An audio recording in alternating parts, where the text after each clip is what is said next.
Hello అందరికీ ముందుగా happy Sankranti. Bhogi రోజు మేము ఎప్పుడు ఎవ్రీ ఇయర్ ఎవరింటి దగ్గర వాళ్ళే భోగి మంట వేసుకునే వాళ్ళం. కానీ ఈసారి అందరం కలిసి మా ఫ్యామిలీస్ అందరం కలిసి ఒకే చోట భోగి మంట వేసుకున్నాం. ఈసారి భోగి అయితే చాలా ఎంజాయ్ చేసాం. మీ భోగి ఎలా ఎంజాయ్ చేశారో కమెంట్ సెక్షన్లో కమెంట్ చేసి చెప్పండి.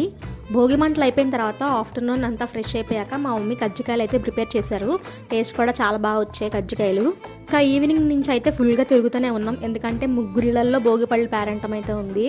ఇంకా ఫస్ట్ మా బాబాయ్ వాళ్ళ ఇంటికి వెళ్ళి అక్కడ భోగిపళ్ళది కంప్లీట్ చేసుకొని మళ్ళీ అక్కడి నుంచి ఇంకో బాబాయ్ వాళ్ళ ఇంటికి అయితే వెళ్ళాము.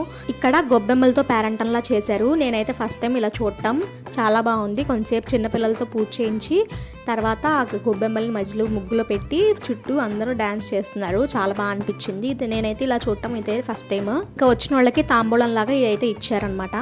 తాంబూలంలో ఇవన్నీ వేసి ఇచ్చారు. ఇంకా అక్కడి నుంచి ఇంకో బాబాయ్ వాళ్ళ ఇంటికి అయితే వెళ్ళాము. ఇంకా అక్కడ పిల్లలకి భోగిపళ్ళు పోసేసి ఇంటికైతే వచ్చేసాము.